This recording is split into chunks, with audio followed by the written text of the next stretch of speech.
nobre povo de hoje olha para cima. O homem terá começado a fazê-lo desde o início dos tempos, pelo fascínio do desconhecido e talvez em busca de respostas à pergunta sobre se estamos sozinhos no universo. Esse fascínio tem percorrido a arte e onde é mais visível é no cinema, seja em viagens à Lua, onde se descobrem civilizações, ou em extraterrestres que visitam a Terra, poucas vezes com boas intenções. Iremos conhecer o professor universitário Joaquim Fernandes, que tem recolhido e estudado testemunhos de avistamentos OVNI, como o famoso caso de Alfena Valongo. Eu percebi-me que aquilo era uma coisa assim redonda, muito espelhante, parecia que é uma cuba de vinho. Também Luís Aparício acompanha o fenómeno, mas numa perspectiva não científica, pelo menos da ciência tal como a conhecemos. Nós estamos a falar de assuntos que a nossa ciência não consegue entender. Uma terra oca ou cidades submarinas são algumas das teorias que desenvolve. Existe uma cidade interoceânica em frente ao Cabo da Roca. Em contraponto, Filipe Pires, do Centro de Astrofísica da Universidade do Porto, está envolvido num projeto de 5 anos de procura de outros planetas capazes de suportar vida. Poderão ter surgido formas de vida primitivas em Marte. Existirá vida fora da Terra? E se sim, serão eles que nos visitam naqueles objetos que voam e que não conseguimos identificar? Tenham calma.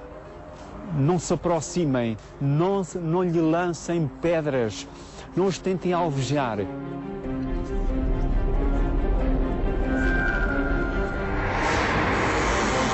Meu nome é Joaquim Fernandes, sou historiador e a questão da vida extraterrestre, no plano historiográfico, no plano da cultura e das mentalidades, foi um tema que sempre me atraiu.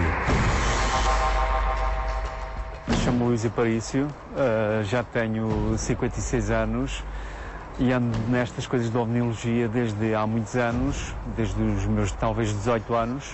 Cada vez mais eu estou convicto que nós não estamos sozinhos aqui na Terra. Esta não é uma ilha fechada e sem ninguém nos visitar.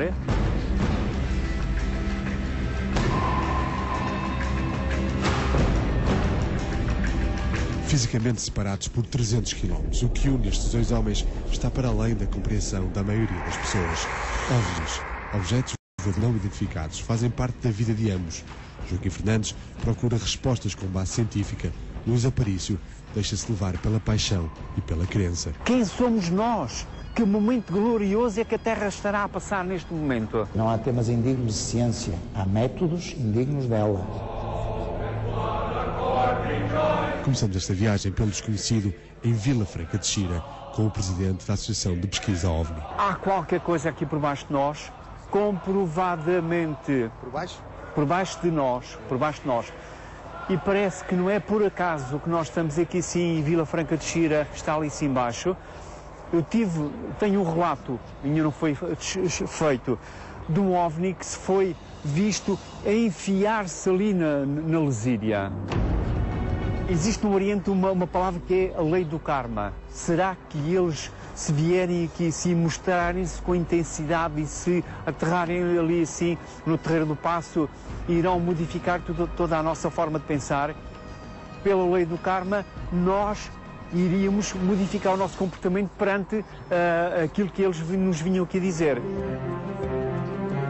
Luís Aparício vibra com tudo o que se afigura extraterreno, procura relatos por todo o país e numa dessas deslocações acabou por ser também ele testemunha daquilo que diz ser um OVNI. Vi sobre a cidade do Porto, mesmo aí a uns 4 metros de altura dos prédios, algo assim, cheio de janelas, talvez aí com umas 5 janelas, a deslocar-se assim, lentamente. Ora, o que era aquilo? Mesmo por cima das casas. E o interessante, eu quando vi aquilo, de imediatamente fui buscar uma máquina fotográfica, quando eu voltei, ele já tinha desaparecido. Parece que aquilo estava em sintonia com a minha forma de pensar e não queria ser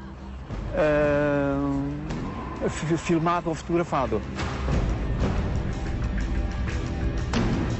Mais a norte do país, a paixão de Luís Aparício é esfriada pela busca científica do professor Joaquim Fernandes, fundador do Centro Transdisciplinar de Estudo da Consciência da Universidade de Fernando Pessoa. Cerca de 98% dos relatos recolhidos referem-se a objetos comuns, conhecidos, naturais ou artificiais. O quadro geral das observações que nós conseguimos reunir em Portugal no século XX apontam, de uma maneira geral, para um resíduo de cerca de 1 a 3% de situações em que não é possível, digamos, uma resposta positiva, digamos, uma categorização positiva. Daí que tínhamos que manter a ideia de qualquer coisa de não identificado.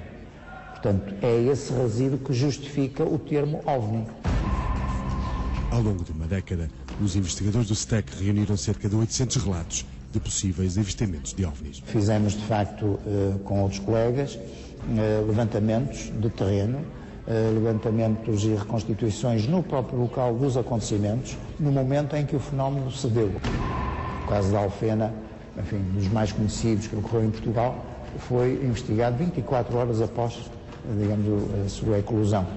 E por isso permitiu-nos recuperarmos cerca de 40 testemunhos, para além das fotografias que existem sobre o objeto que evoluiu sobre a localidade. Alfena, 1980. Um objeto por identificar pairou no céu desta localidade do concelho de Valongo.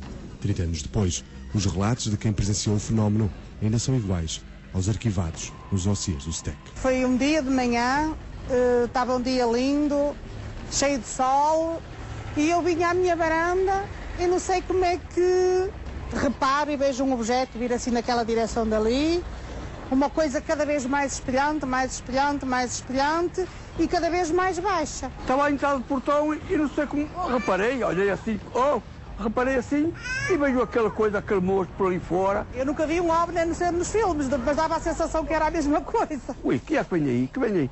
E ele vinha e começou a ir a baixar. O formato dele, a maneira como caminhava, porque via-se não era um avião, não era um pássaro, não era nada. Corria mais à frente, aquilo era uma adorno, é como a minha filha esteve a dizer, aquilo era uma adorno. Ao cruzar aqui por cima, eu percebi-me que aquilo era uma coisa assim redonda, muito espelhante, parecia que é uma cuba de vinho, assim mesmo redonda. Dava a sensação que tinha qualquer coisa por baixo. Eu até disse, pronto, isto é alguma coisa que veio no ar, vai arrebentar aqui, nós íamos morrer aqui todos. Eu pensei isso, não pensei outra coisa. Eu pensei que aquilo que viesse alguma coisa no ar e que explodisse e a gente ficava. E depois continuou a seguir daquela direção, ao passar ali os armazéns, ia mesmo descer, portanto, viu-se que ali a mesmo tempo deixou de se ver. Ele ia para pausar, ou ali à beira, antes dos armazéns, ou no campo, no Orfenense, ali no campo de futebol. Entretanto, as pessoas começaram todas a correr para aqui fora, houve um fotógrafo que também correu atrás, e depois vi que ele não chegou a pousar, levantou novamente e seguiu em direção ali, pela codiceira fora, sempre em frente. Nunca vi aquilo na minha vida, 87 que eu tenho, nunca vi na minha vida aquilo. Nunca vi senão aquilo. Houve muita gente que depois viu e correu aqui, não foi só... Houve um fotógrafo que ainda chegou a tirar fotografias e tudo, portanto, isto não foi nós que nos apareceu assim na mente, foi mesmo visto. Mas olha, eu joguei bem.